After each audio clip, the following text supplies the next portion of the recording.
صح شربتكم الناس الكل، رمضانكم مبارك كالعادة مع حلقة جديدة من برنامج حافظ على صحتك في رمضان. اليوم باش نحكيو على الصداع والعلاج وطرق العلاج منه الوقائية، وكيفاه لو ساءت الأمور نلتجئ للطبيب. أول 6 أسباب نحب نذكرهم اللي هما كالآتي: نقص سكر في الدم اللي يترتب عليه أول سبب هذا هو نقص نسبة الجليكوز في الدم اللي تضر بالجهاز العصبي المركزي ويحير علينا الريسبتور ولا الريسيفر كما نقولوا متاع الآلام.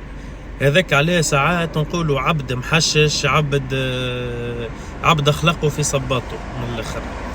هذا ما يسمى بنقص السكر في الدم. ثاني حاجة اللي هي باش نحكيو عليها نقص التدخين أو بما يعرف بنقص النيكوتين. نقص في الكافيين، هذه ثالث سبب.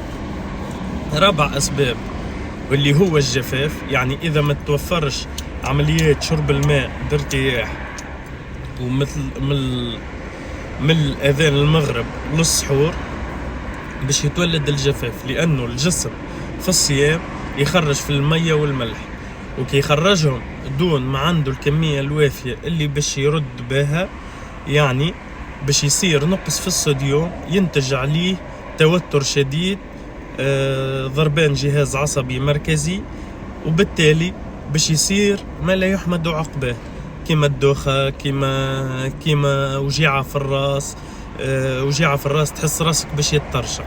لذا هذا من الأعراض لازمنا نعرفوا كيفاه نتجنبوهم وكيفاه الطرق السليمة.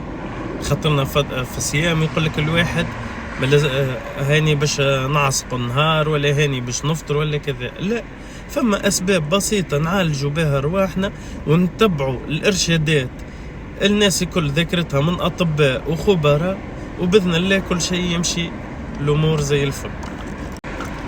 خامس سبب اللي باش نحكيو عليه هو نومك مش راكع. يعني يجي مثال، يجي نشق فطري نصلي عشاية ولا نصلي ركعة تراويح نرقد وبعد نقوم بساعة ولا بساعتين.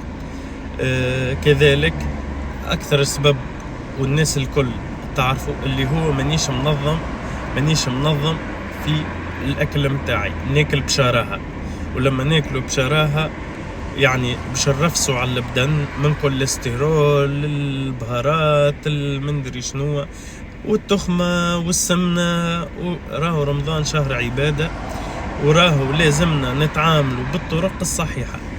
الأسباب هذه اللي تم ذكرها 6، من نقص السكر، من الجفاف، من التدخين، من الكافيين، من اضطرابات النوم، من الحمية الغذائية اللي غير معتدلة، هذوم نجم نلخصوهم ونتجنبوهم كالآتي. أول شيء نعملوه مثل الصداع الرأسي.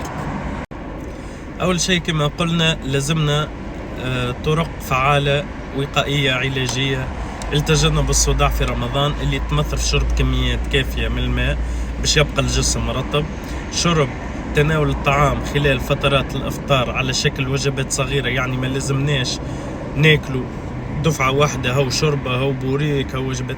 ناكل شربتي، ناكل شوية من الطبق الرئيسي، ناكل بوريكي كذا، ما نثقلش على المعدة متاعي. بعديك هذا ثاني سبب اللي نستعملوه للوقاية.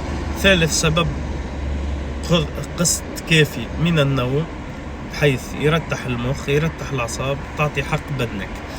بالنسبة لجدول فترات الراحة بين الوجبات الخفيفة لازم